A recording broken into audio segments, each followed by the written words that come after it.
4 দিনের যুদ্ধে ভারতের বিরুদ্ধে অভূতপূর্ব শক্তি প্রদর্শনের কারণে বিশ্বজুড়ে আলোচনায় পাকিস্তান। দেশটির সামরিক কৌশল ও শক্তিমত্তা নিয়ে চলছে চুলচেরা বিশ্লেষণ।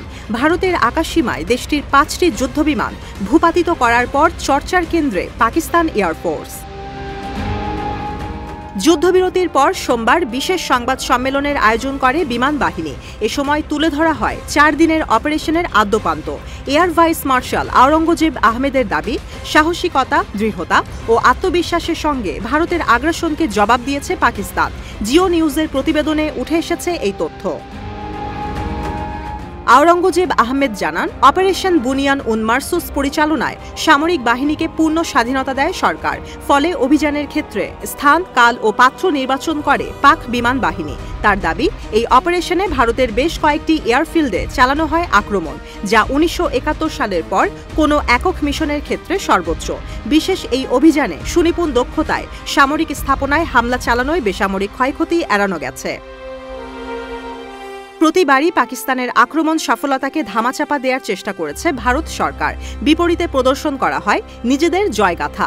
তবে এবার নিউ নর্মাল পরিস্থিতি তৈরির অপচেষ্টাকে আটকে দেওয়া হয়েছে, কারণ ব্যাপক ক্ষয়ক্ষতি ও ধ্বংসযজ্ঞকে শাক দিয়ে ঢাকার চেষ্টা বৃথা। Air vice marshal Aurangzeb Ahmed জানান, আকাশসীমা রক্ষায় প্রতিশ্রুতিবদ্ধ পাক বিমান বাহিনী। এ লক্ষ্যে ব্যবহার করা হয়েছে শক্তির মাধ্যমে শান্তি প্রতিষ্ঠার মূলমন্ত্র।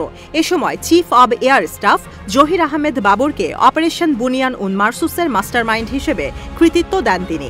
জানান, বিমান বাহিনী প্রধান অভিযান সফল করার উদ্দেশ্যে 3টি কাজ দেন: প্রতিরোধ পুনরুদ্ধার, হুমকি ধ্বংস ও আকাশসীমা নিয়ন্ত্রণ।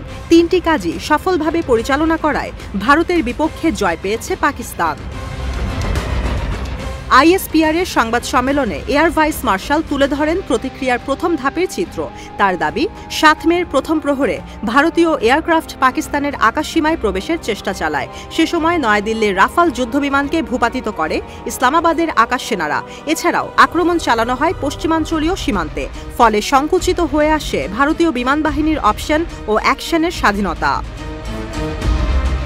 সংবাদ সম্মেলনে উঠে আসে ইসরায়েল নির্মিত ড্রোন হামলার প্রসঙ্গ।